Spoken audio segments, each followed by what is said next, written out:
My name is Vay Barbara Gregory McGraw. Many years ago, there was a mean and ugly woman who lived alone in the carefully guarded seclusion near the banks of the Yazoo River. Nobody knew anything about her, but they loathed her nonetheless. They hated her so much they didn't even give her a name.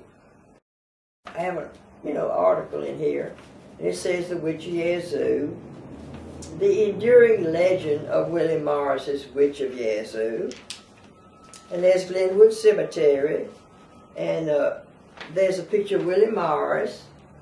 There's a picture of the chain, the old rusty chain, and of course my picture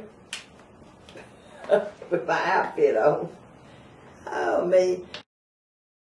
It was rumored that on stormy nights that she would lure the fishermen into her house, poison them with arsenic, and bury them on a densely wooded hill nearby.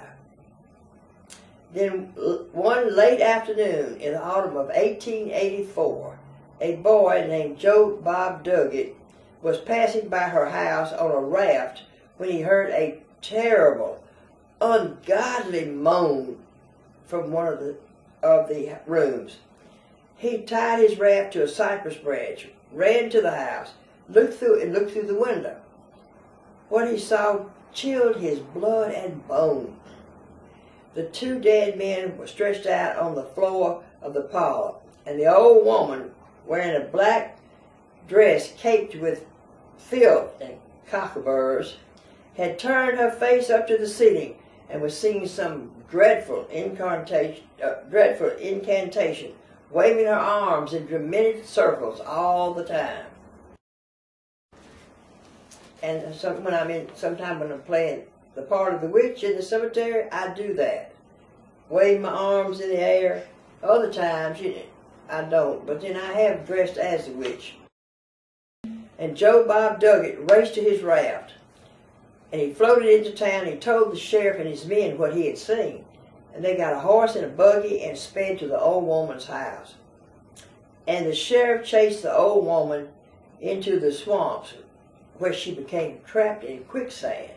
Just before her ghastly, pock-marked head was about to go under, she shouted these words, "I shall return! Everybody always hated me here. I will break out of my grave and burn down the whole town on the morning of May the 25th, 1904. Then, with a gurgle and a retch, the woman sank from sight to her just deserts.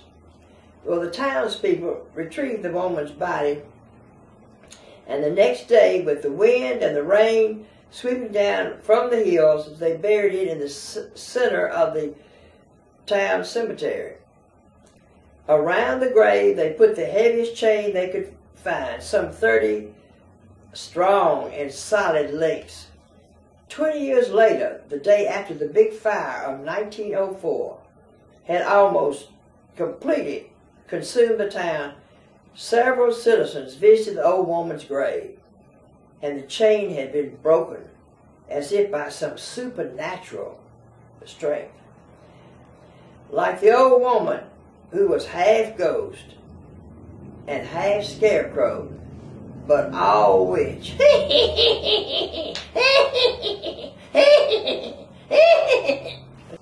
Newspaper accounts after the fire don't mention the story, nor do Yazoo history books, but believe me, people knew about the grave and the witch long before. So it's still a big question mark. Is it really true?